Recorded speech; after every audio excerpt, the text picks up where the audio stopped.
You have Dr. Carl Reddix and Dr. Amanda Rice. So we're going to allow each of the panelists to give a presentation. We're asking that you hold your questions until the end of their presentations. When you have questions, you can come forward to the microphone, speak directly into the microphone, and then we'll be able to address your questions as presented. So we're going to start with Dr. Rice.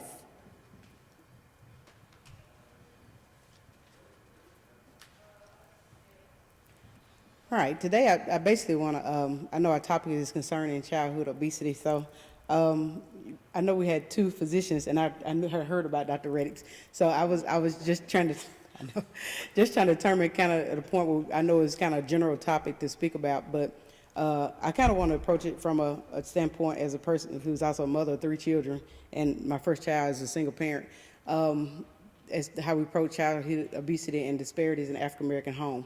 I'll give you a scenario, first of all, of a young lady who works 12 hours a day and has 3 children at home. And when she comes home to her kids, they say they're hungry. And so the first thing that typically is pulled out of the cabinet is not going to be, a salmon, which some people suggest, or even a grilled fish. Okay, one of the first things is, I was telling my mom, was ramen noodles. So you can fix that and boil it, and it took about 3 minutes, and then the kids sit down and eat. And then now, you even have on sale some fruit juices that you can buy that cost $1 for 6. And so they sit down and eat and drink a drink's full of sugar that they actually can enjoy. And at that point, we already start off at a point where we got to actually learn that there's actually already a calorie intake that's too high. So I start with that scenario to explain that most of our communities, first of all, I know, and this is just all across the board, African American and other communities as well, is that single parents' home have increased, matter of fact, almost tripled over the last 10 years. So now you have to deal with the cost of food, and also just being able to be home to actually feed children good food other than fast food as you're driving through a drive-through. So just some of the important statistics I wanted to point out, just briefly. Among African American females between the ages of 2 to 17, the number of children with a percentile or body mass index over 97, which is considered overweight or obese, has increased 77%. So that means out of 100 kids that we test their BMI, over 97 of them are overweight or obese between those ages, starting at the age of 2. Where at 1 is when you actually start feeding real food outside of milk. So at this point, they're already eating foods that are not healthy for them. And then other factors, of course, weigh in, such as genetics and, of course, like what genetics kind of goes in with what the family is used to eating at home. Another thing that we always talk about kind of portrays in is beliefs, as far as what people believe in, whether it's religious or versus just the what their culture is. Particularly, I give another example of body image. In certain societies, is I don't think anything wrong with being with big bone or thick. That's accepted as being okay. As a matter of fact, I could tell you as an example, when it comes to clinic and people are actually ideal weight, people are trying to take medicine to increase how much they weigh, because compared to some of their friends, they actually appear to weigh less. But the truth of the matter is, with BMI between the numbers of 19 to 27, that is the normal BMI, which is able to tell you ideal weights, and they have that all on charts to show you how to do that. And so it's important to realize what people's beliefs are and what the inheritance is, so we can get them to focus on it's not culturally good to be necessarily unhealthy and obese. The other thing is, of course, what we talked about before is social economics, the cost of food and the time it takes to actually cook.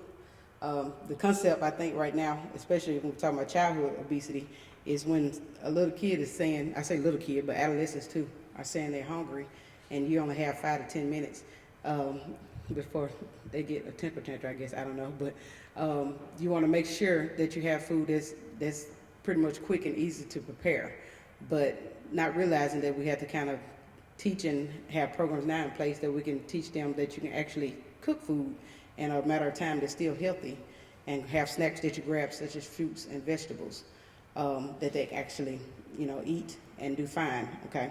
Now, I tell you all this because I tell a personal story because I want to leave room for Dr. Reddick to say anything too, is both of my children are over the 96th percentile.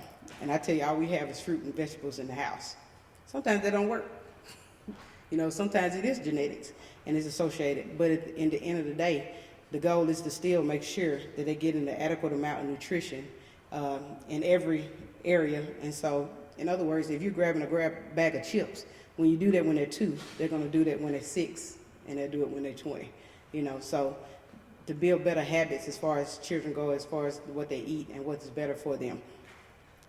I know a good point is for the CDC facts, and I won't go through all of them, but most of them are kind of advertised daily throughout the news, is the risk of having childhood obesity and how it actually affects people as they get older.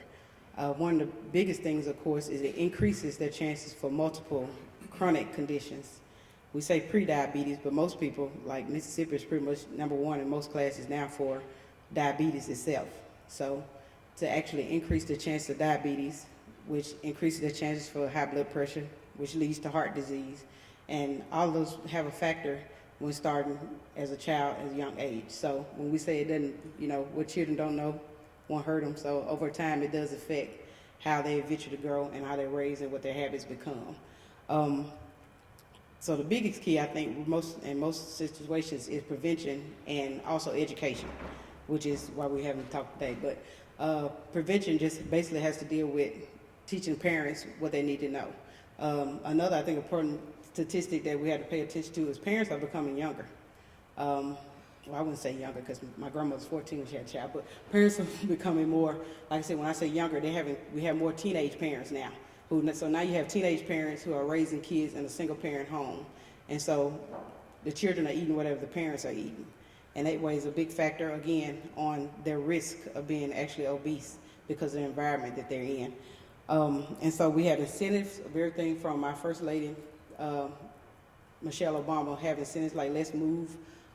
We have walking programs. We have multiple programs within our state as well that kind of focus on actually with meal plans and things like that we can teach not only just parents but grandparents or people who are basically over children how to feed and how to actually prepare foods and meals for kids. And so that's one of the biggest things right now. But I just wanted to have the opportunity to share some of the business statistics out there, which, like I said, included pretty much how we've more than quadrupled in the number of obese children that we have now in the U.S. I'll stand up. I'm going to come at this from a slightly different perspective. The statistics about children are what they are. I mean, most of the black kids in the South, which is the reason that most of you are here, are overweight and they're poor. There's no question. 90% of children in 12 Mississippi counties get free lunch from school programs. So that tells you the level of poverty in a fairly large section of our state. Overall, we're about 2 out of every 3 children grows up poor in our state, which reflects most of the South. So you can't talk about health disparities without talking about socioeconomic disparities and what happens as a result. But just when we're talking specifically about children and weight, you can't, for example, if I'm a smoker, I can't, as a physician, I can't tell you don't smoke. If I'm a diabetic and I'm your diabetic educator, I can't have all the sugar foods around you.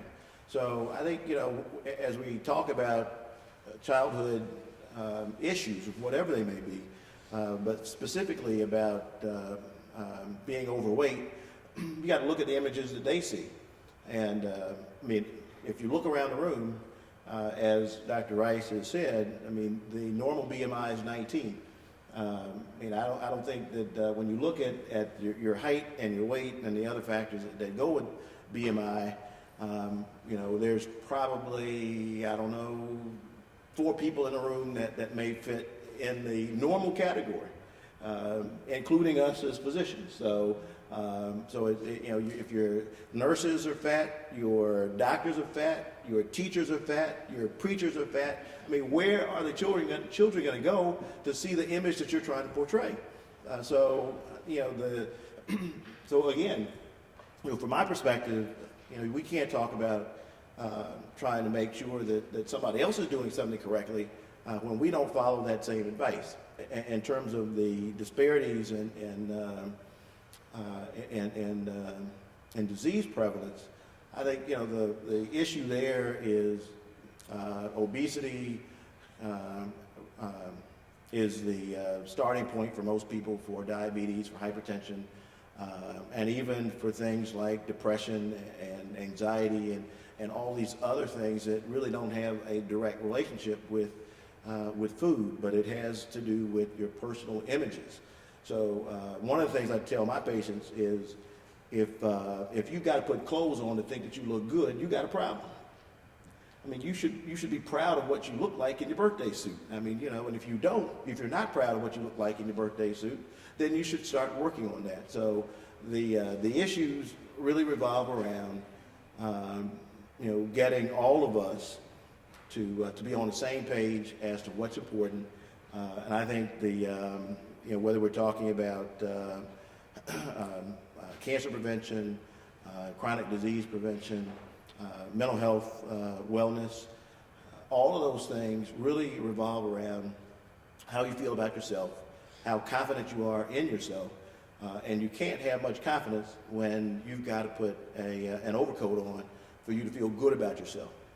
So, I'll shut up, and I got all kinds of soapboxes I can get on, but I think the other issue that must be discussed in the question of morbidities is crime and criminal activity with our kids, and again, I think it all goes back to their self-images and how we treat each other and really just being confident about who we are makes a huge difference. So but getting back to the topic, I don't think that if you wouldn't go to a dentist with no teeth, then you shouldn't get on a soapbox and tell your kids what they ought to be doing when you're not willing to listen to that same advice.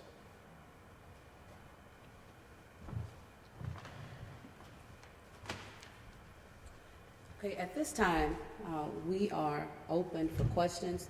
Before we move into the questions, though, and I want to submit my apologies.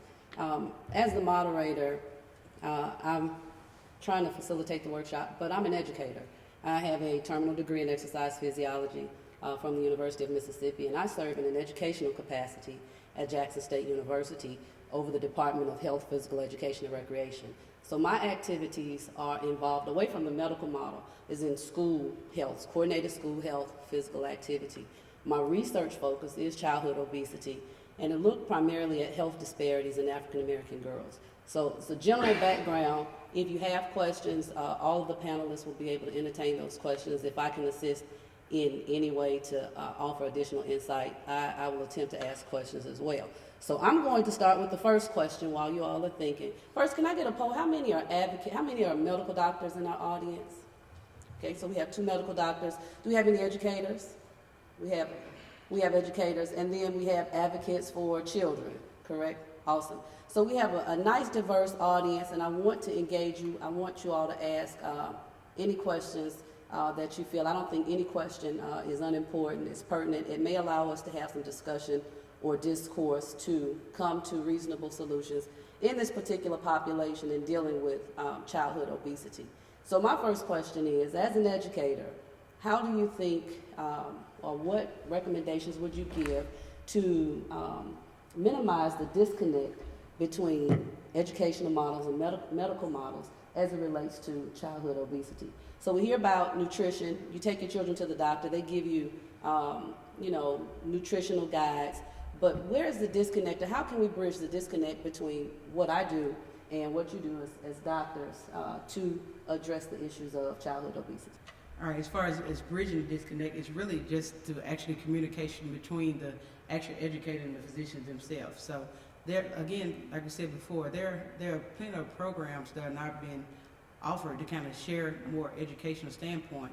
And then, I'm gonna be honest with you again, a lot of physicians are not educated enough on the actual thoughts. So the other thing is educating actually the providers themselves on obesity. And I think some of that just has to do with whether the location, like I said, as far as we're concerned here in the South, it's something that we focus on because it is a big issue as far as obesity is concerned overall.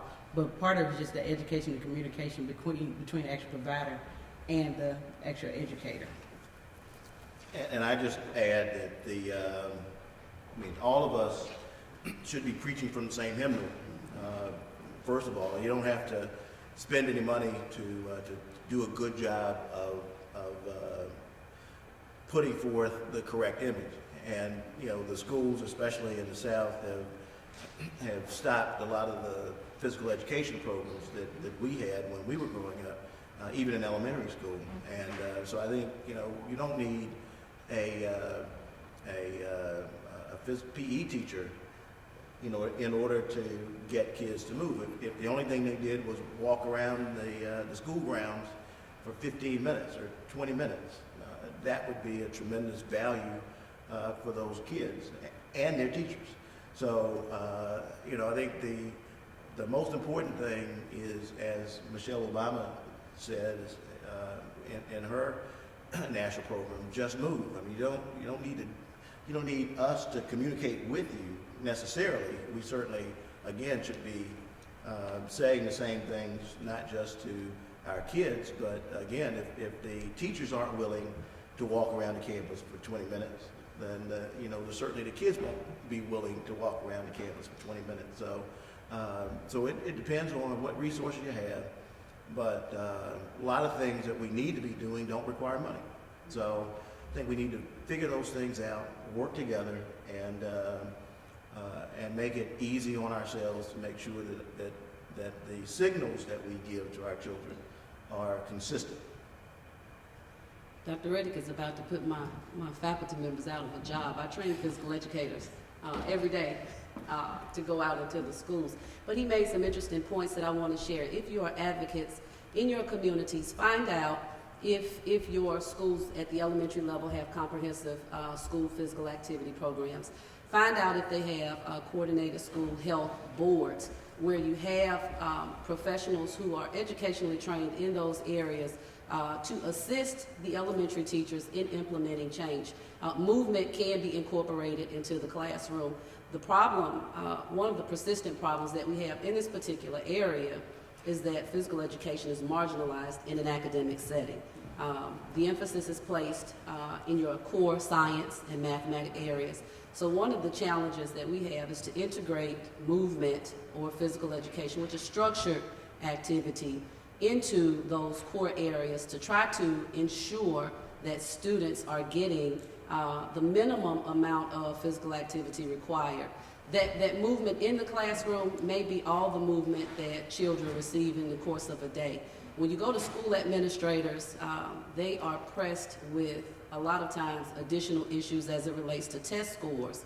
When children come in, you have your socioeconomic status. The children that come to school before school starts are usually there for the free lunch program or they're receiving reduced lunch. So as an advocate, one of the recommendations I would give is to try to incorporate before school activity. And then a lot of the schools have after school programs for your single parent homes. And to make sure that those after school programs have movement activities incorporated into their regular activities. We train in the state, in our particular area, in the Jackson Public School District, if I may, there are 32 elementary schools. About 2 to 3 elementary schools have certified physical educators on staff. It is not a requirement.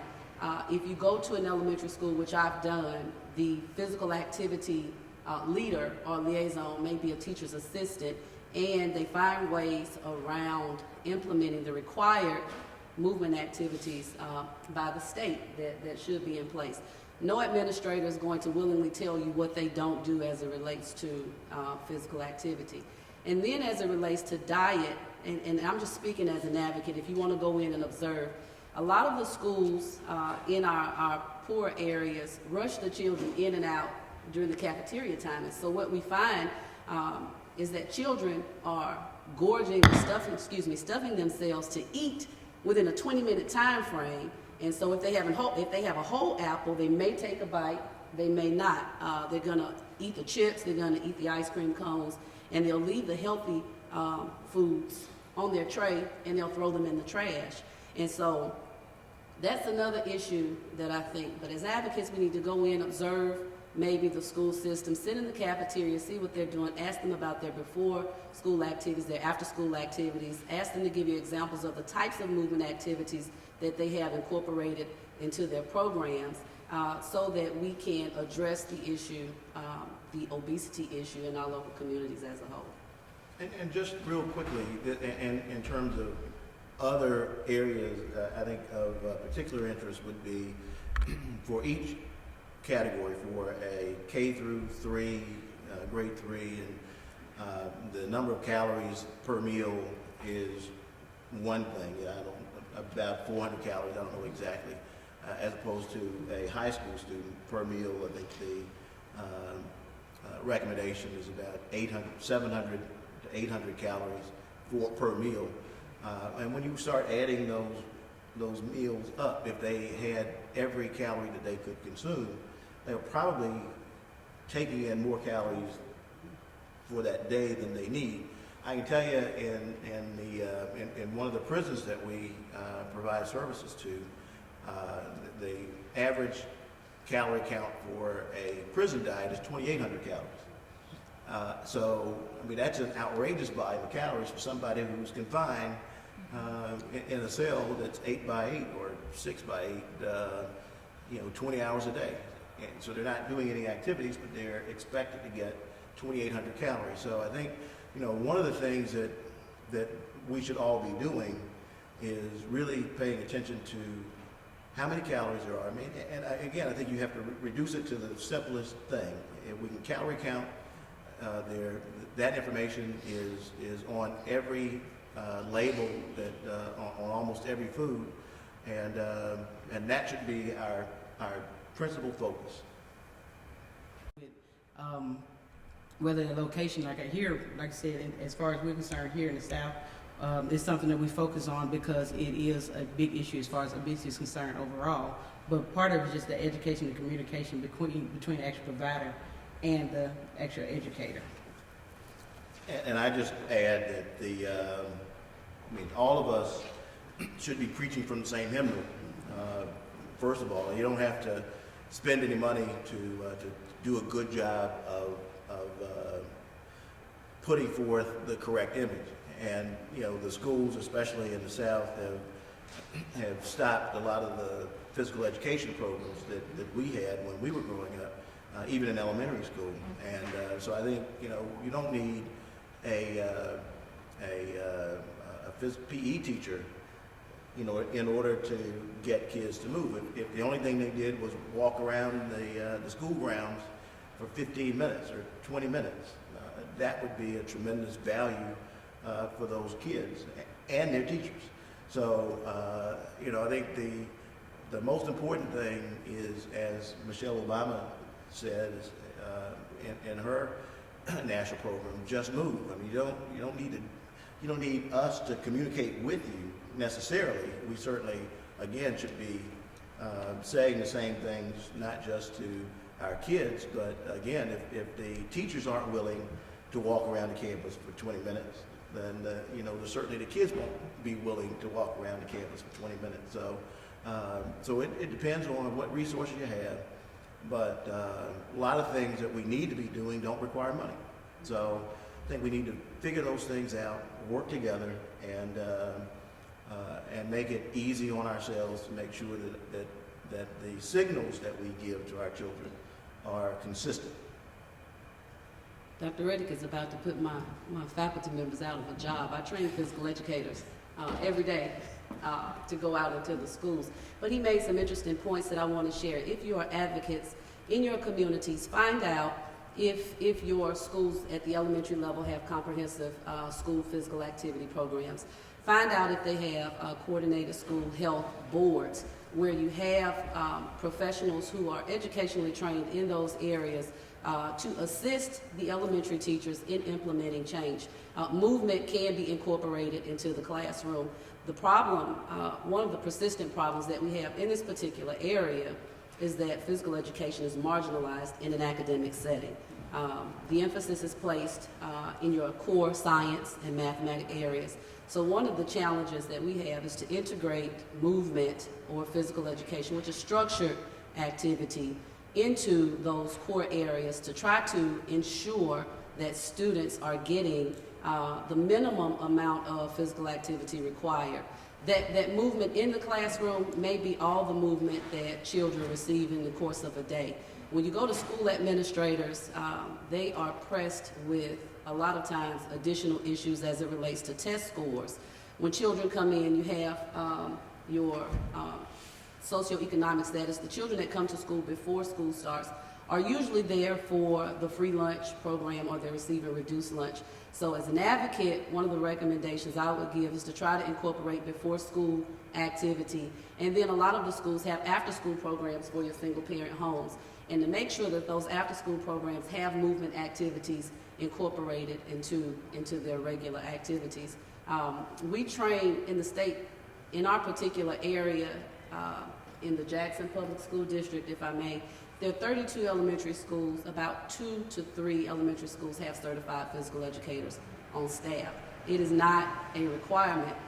If you go to an elementary school, which I've done, the physical activity leader or liaison may be a teacher's assistant, and they find ways around implementing the required movement activities by the state that should be in place.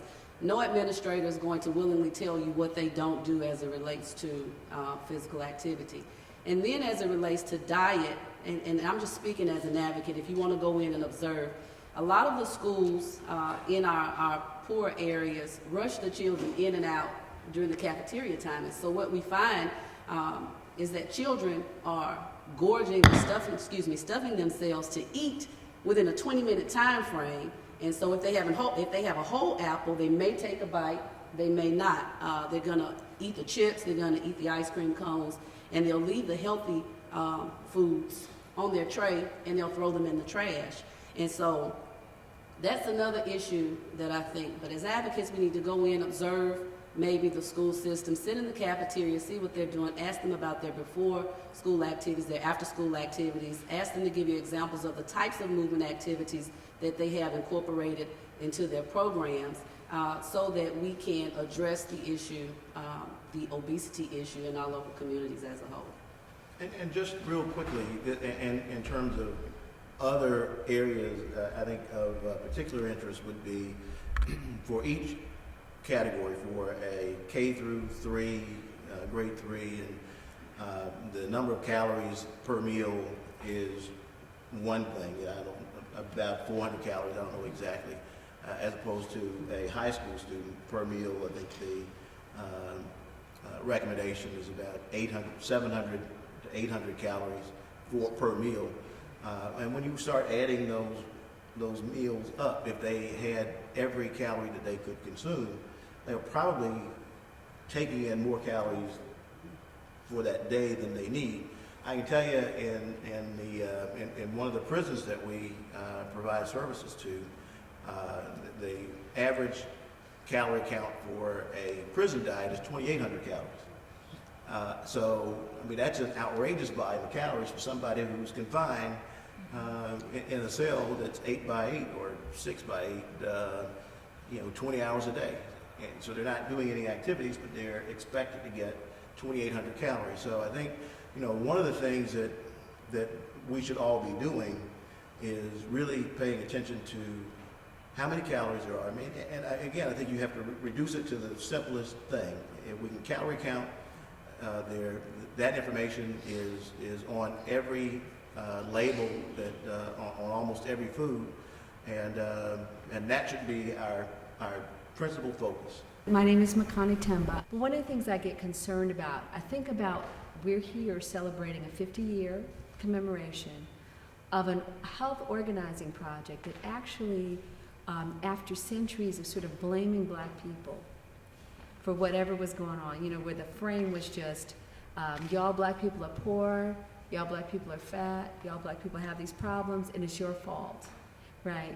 And so, and what happened in 1964, and even before that, was this legacy of resistance where people looked at the environment in which our communities live and said that we can practice medicine and we can practice this work of health advocacy in a different way that actually took into account their lives, right, and what it's like to live their lives. And so, you know, we heard yesterday from some of the pioneers of the project talking about how they prescribe groceries, how they prescribe fruits and vegetables, how they stepped out of the framework, as Dr. Bradley was talking about, step out of the medical model, right, and be real advocates for the people with whom they were serving. But more than that, understand the relationship of power and organizing to food access and who gets to play. And I know as I travel the country, I meet all kinds of kids who don't get to play outside because they're worried about, like in Chicago, that the drive-by, the shooting, all these things, and that people are making choices based on their income, and they're choosing high-caloric, low-price foods. So here are all these things that play out. And then also the food is addictive and yummy and hard to resist because in the marketing and how kids know McDonald's before they can spell their names. And so we have this larger context, and it seems to me in this place, in Tougaloo, celebrating the 50th anniversary of the Mississippi Freedom Summer, that this would be the very place where we would step back and look at the whole context in which sort of black lives operate, right? And think about, well, there's more. Calorie counting is important. I believe in it. I'm vegan. You know, I believe in eating the right things, you know, all of that. But I also don't judge because I know people are trying to make certain kinds of decisions. And so we have all these layers. So part of what I want to push us on is thinking about the variable roles. And I heard Dr. Bradley talking about, well, there's the advocacy piece around the school site, and that's important. We have a problem with hiring cafeteria workers to have enough people to actually serve the food so the kids can get in and out, even in the 23 minutes that they get. So what is our responsibility as advocates to really think about these larger environmental factors and what our role can be in helping to make it easier for our people to live healthy lives and to make I mean, I think you just have to keep it simple. And I think that's the most important thing that all of us need to be doing. And that's why rather than really addressing all of the things that matter, for you, instance, you being a vegan, I mean, it doesn't really matter what anybody eats. I mean, you can believe what you want to believe, but your body is a very efficient machine. So it's going to extract from whatever you put in it, everything that it needs, and everything else is going out. So whether you get it in a protein-rich meal or a grain-based meal, it's irrelevant on the cellular level. But I do want to push us, though, a little bit away from, just very quickly, the individual choices, which I think are important, but I'm hoping we can have a conversation we can balance, because we're talking about the whole picture, right? Between the individual choices and choices people make, and that's part of the picture, and then the larger social context in which those choices are made. Community gardens are an excellent example of an activity, and they'll say projects, but an excellent example of a community activity to teach children about making healthier lifestyle choices. When children want to make that change, they communicate that to their parents. When my child says something, my ears open just a little bit more, and I'm saying, if she's serious about this, then maybe I need to look at it more. Your parent-teacher associations are good resources. So you're talking about community gardens, parent-teacher associations, to come up with creative ideas to address some of the things that we're talking about with food choices, with the socioeconomic cultures of having poor quality meats in your inner city grocery stores, or having lesser access to healthy food choices. But we have the resources, and so one of the things we have to do is educate parents and try to reach the children, because they are an excellent source of communicating some of the changes that they want to make in their lifestyles to have healthy lifestyles. I wanted to share with the room that there's this program now called Cooking Matters at the Store, and it's a program that teaches low-income families how to shop for groceries and include more whole grains, read food labels, and include more produce in their diet and calculate per unit cost. So if any of you all are interested in that or getting that for your clients, please see me after this session. But I guess I also want to push back on the idea that a calorie is a calorie. And I think that there are definitely more valuable nutrition-dense calories, and that a soda is not the same as an apple or an eggplant or a cucumber, and that you're getting fiber, you're getting vitamins, you're getting trace minerals. And I wanted to see what your kind of reaction to that is, because I think that kind of, and I'm also the mother of 6 children ranging in the age from 18 to 6, and what we tell our children is shop the perimeter of the store. Once it gets in the box, the more processed it is, the more ingredients there are, the less healthy it is, and your body can't even necessarily metabolize some of the chemicals that are in our food now. So, discuss. I just, will argue, the physics of what a calorie is different from what is in food and what our bodies need. Those are 2 different conversations. Okay. Thank you for May I add to that?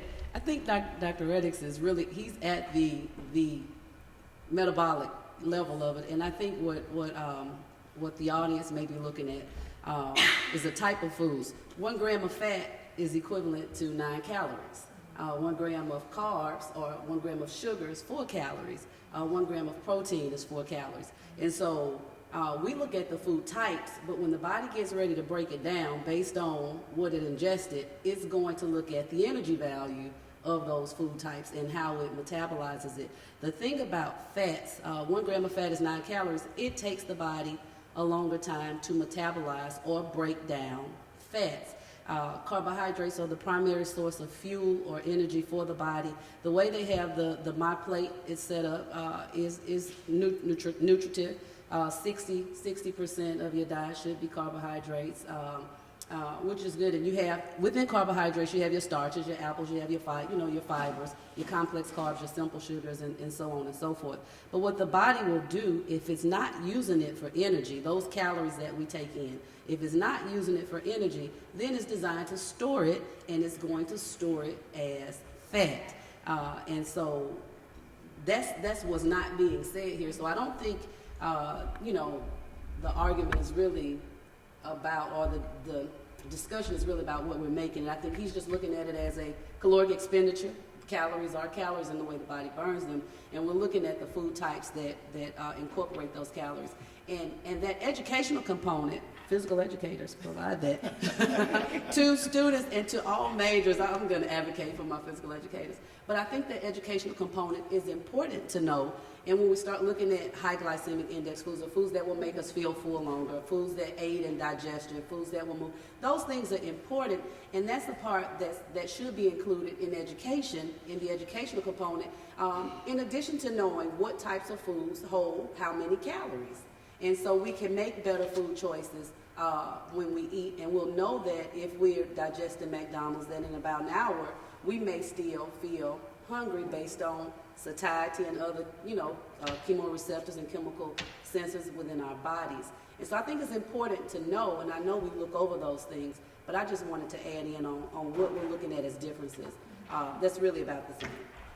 And we're all on the same page. Yes.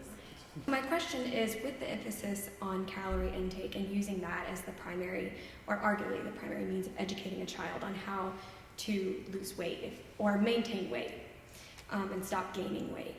While we all know that being overweight or being obese is correlated to so many determinants of health and diseases. So we know that, and we know we don't want someone to be overweight. But with a child, I feel like I just have questions on your opinion on educating children or educating parents on how to educate their children, because I feel like emphasizing constant calorie intake runs a risk of creating an unhealthy relationship with food, a good-bad system, a punishment or success system where food is a component of our lives and it's meant to be enjoyable in so many ways in community. And so and with children, they're so influential. And so I was just curious what your opinions are on educating children in a way that maybe doesn't emphasize calories and more nutrition, but with proper portions. And you may disagree with that. I just want to hear more about your opinion. Well, I give one example. I don't know if you all heard of Dr. May. She actually wrote a book that we read before, and it's called Eat What You Love, Love What You Eat. Okay, so of course most kids can't read yet, but the point is, I think the biggest thing for educating, like I said, for kids, once they reach the age where they can actually understand, is starting off by educating the parents. Again, the kids are going to do what they see the parents do or what they're accustomed to in the home. So if the parents are educated from the start, then it'd be difficult to educate the children. Now, the good way to reach children is mostly probably, like I said, in the school system, as far as teaching them portion size and things that are better to eat. Like, for instance, if we tell children, okay, even if you go outside a calorie, if I had to choose between apple and a Hershey's bar, then you just teach them that basically, okay, this is healthier, this will be better for you. You don't want the focus to be, because that's how you start, body image problems and also with all kind of eating disorders, is you don't want them to focus on, oh my God, if I eat a Hershey's, I'm going to be fat. Or they get to the point where they're actually eating, now they're throwing food back up to try to maintain a certain weight. So it's not only about eating, it's the same thing as far as calorie goes. It's what you take in as well as what you expend. So in other words, you had to keep them active along with teaching them what to eat. So not only do we want you to eat healthier and make better choices, but we also want you to find ways to be active. If you're one of those homes in Chicago, I have family in Chicago, they can't go outside because you have a home that is unsafe outside.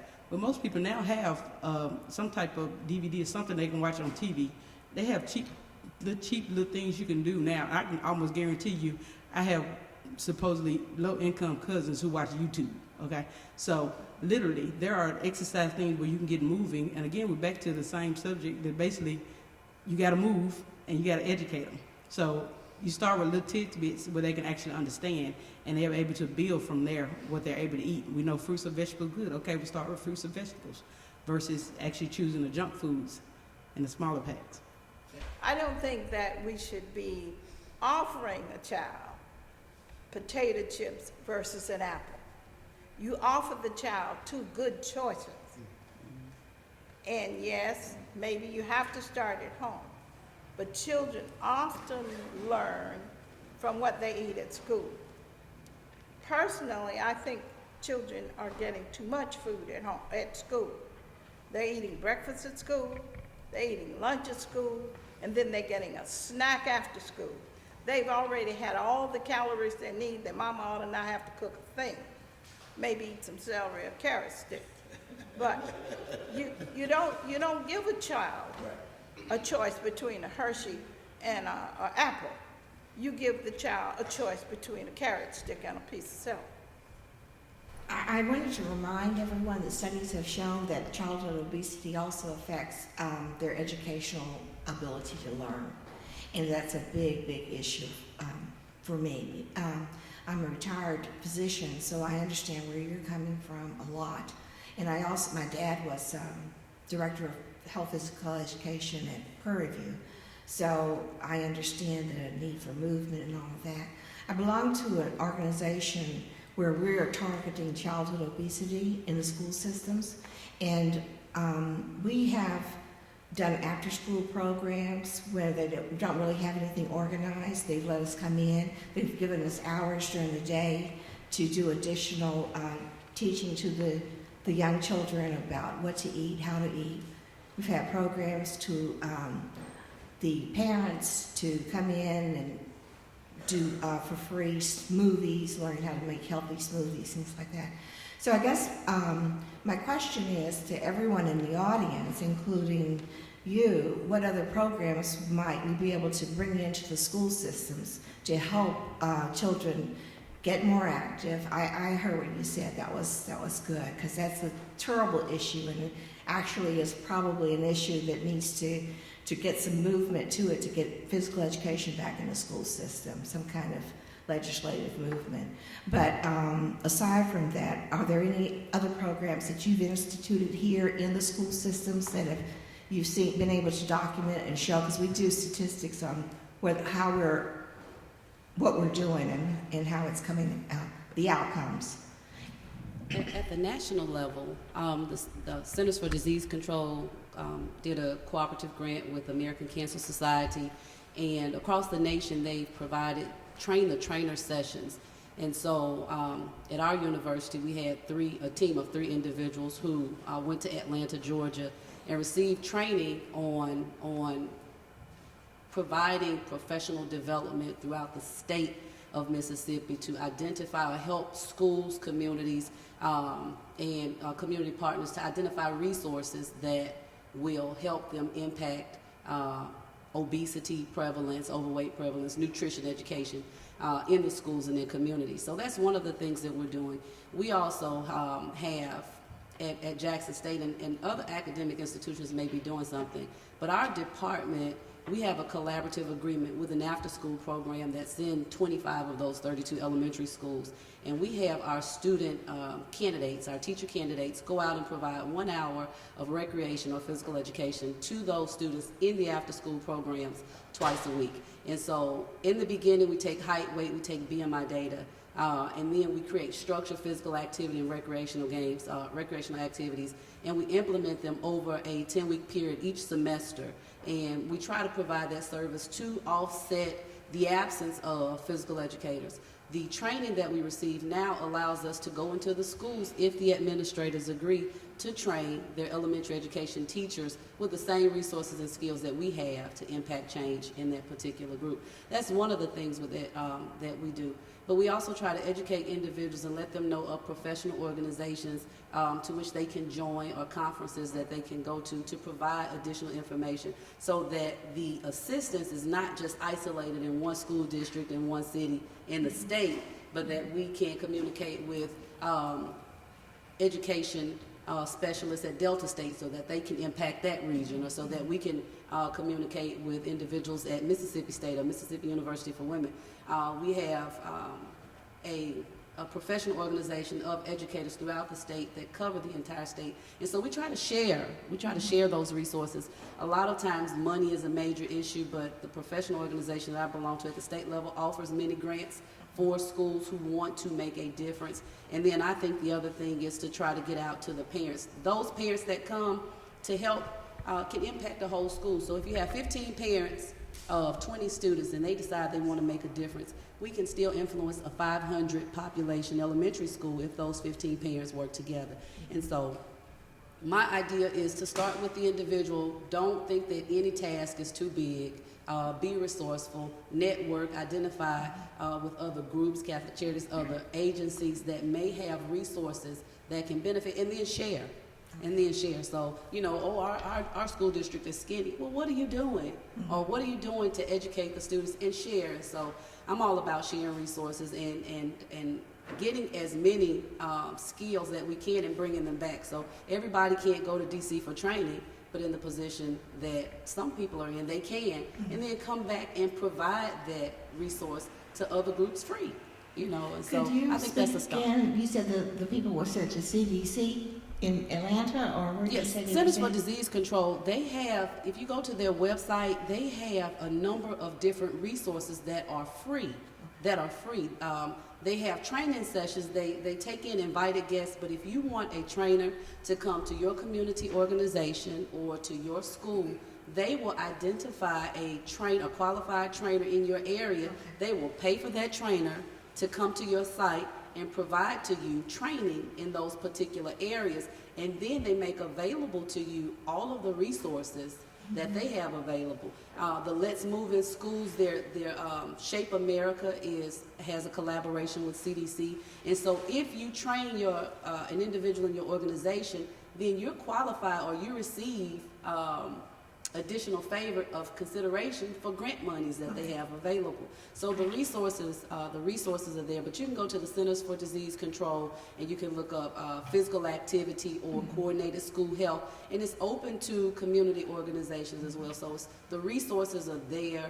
The national grant funding has been reduced, and so they've combined some organizations, but the resources are there if you want to have access to them. Okay, thank you very much. And the other thing is, grant money, we all need it, so that was really very good. Thank you. Hello, I have a comment and a question. I guess the comment first. I think we can't really talk about obesity without talking about national agricultural policy, which is really a political issue. And as many of you know, if you look at the food pyramid, you have on top dairy and meat, and really at the bottom in terms of fruits and vegetables. But if you look at government subsidies, it's really the reverse, that the stuff at the top of the pyramid that you're supposed to eat less on gets all the money, and the fruits and vegetables, which you're supposed to eat a lot of, gets little of the money. And I think this is the key issue why it is difficult for low-income people to eat the way they would like or the way we'd like to see them eat. And unless that's changed on a national level, I'm not sure that we're going to make the type of progress that we'd like to make. So, that's a comment. Then the question I have is, as I understand it, Mississippi leads the nation in obesity, and I'd like your thoughts about why that is so. Is this, and I'm sure you can pick more than one, is this a cultural, a racial, an education, a class issue? And what is it about Mississippi that leads the nation in this problem? We love to eat. And part of our issue, getting back to public policy, if you look at the little things like the number of mileage of sidewalks, for example, in any community, whether it's on one side of the track or the other. I mean, we didn't build sidewalks. We don't build our roads wide enough for bicycles to ride. We don't have this number of parks for recreational activities that a lot of other states have. So it's not necessarily a race issue. I think black folks are bigger on average than our counterparts, but not by much. That's one of the things that are converging in terms of how with weight gain. But I'll tell you that the real indicator for communities and disparity of disease, really, if you look at infant mortality, by definition, is how you measure a community's morbidity and mortality risks. And even though our white counterparts are almost as big as we are, the disparity between chronic disease rates and death rates amongst black people and white people, instead of converging, is starting to go the other direction. So it's not, while disease rates are bad and getting worse in our communities,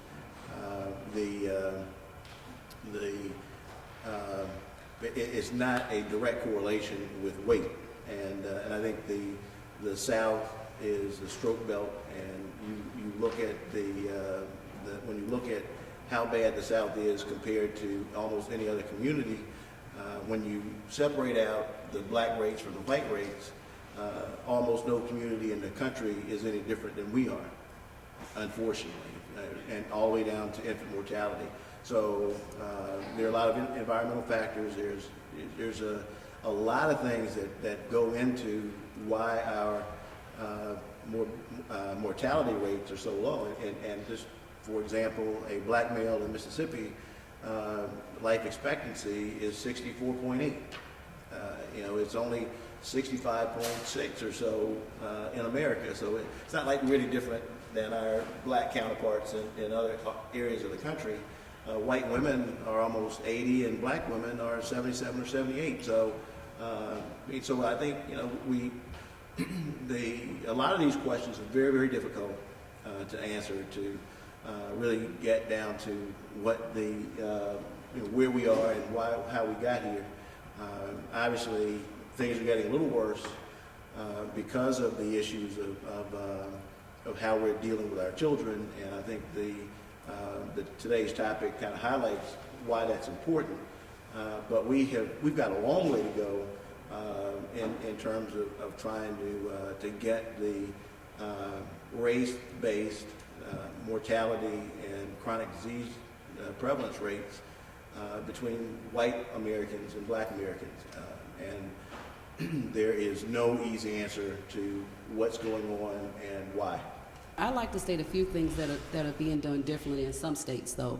In Illinois, physical educators are required.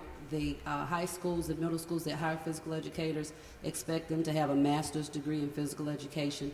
The resources are a bit different. Many of them have natatoriums, they have weight facilities. So the value placed on physical activity and movement is different in some areas. The recreational opportunities or access to those recreational opportunities are different in different states. The exposure in our area, I don't know how limited it is, but just depending on the region that you live in this state, you may not have access to hiking, to canoeing, to camping, but those resources are there, but the exposure to those resources may not be. The sidewalk issues are in fact an issue in this particular state. Many people walk to school in certain communities. They have access to outdoor recreation. They promote outdoor recreation. And I believe that in those particular areas, you're going to have lower rates. And those are just a few factors. The factors, the variables that influence childhood obesity are varied and multiple. But I think that some of those things are key points that are different if you're going to compare certain states based on the access to activities, community resources, if they're putting money in parks, recreational facilities, and children having access to those particular areas. Some schools don't have outdoor playgrounds. Some children don't go outside to play. And so those are things that limit or may contribute to higher childhood obesity rates. And no matter how you slice it, no matter how you try to factor things out, if you just look at the white rates of anything in Mississippi, it mirrors the national rates, and the black rates in Mississippi mirror the black rates in every community in the country. So we need our schools of public health and our medical communities to really drill down on the data to get to what's going on here, because it's not new. It has been known since we've started collecting data, and again, the problem with the statistics is that even though we're spending an outrageous amount of money on healthcare dollars, these lines are not converging. They're still, the disparities are getting worse. So anyway, it's just a fact, and we don't have a good answer. Dr. Smith, I'm sorry. Well, thank you, Dr. Reddix. I'm Dr. Bob Smith, and a local practicing physician here, and have been for a while. I think everything that I've heard here is correct. This gentleman, I think you're very absolutely correct. It is cultural, and it is racial. I was practicing in this state when we had the highest incidence of malnutrition, and that was just up until, I guess, around 1970, when many of us didn't get enough to eat.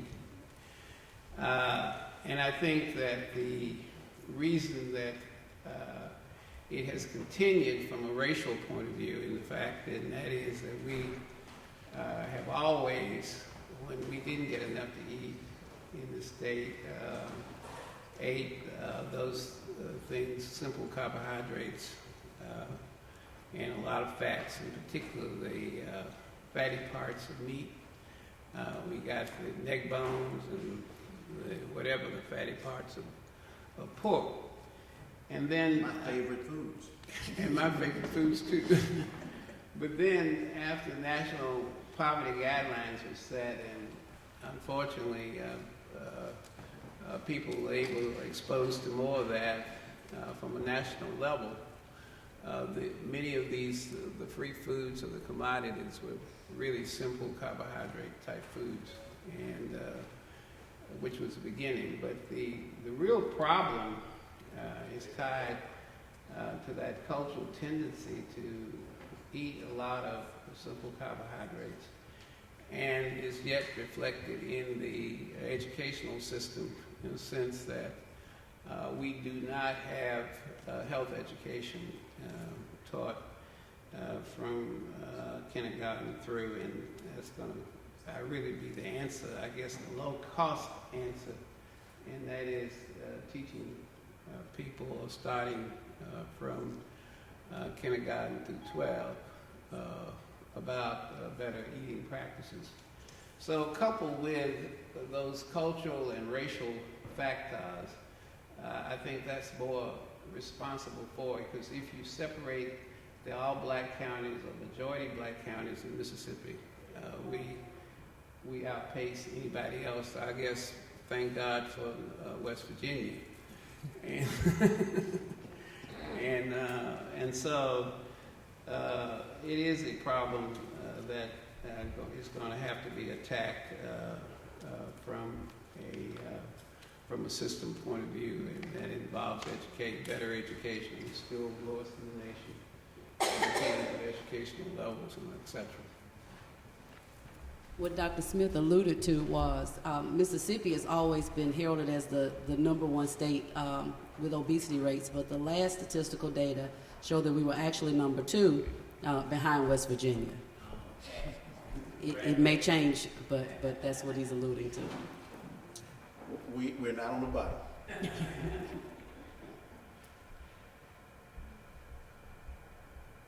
Do we have any more questions?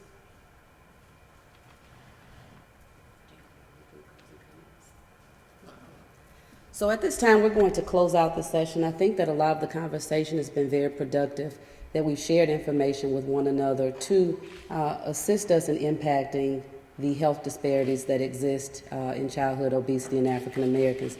We'd like to thank our panelists today for sharing with us their expertise, Dr. Carl Reddix and Dr. Amanda Rice for coming. We'd like to thank the audience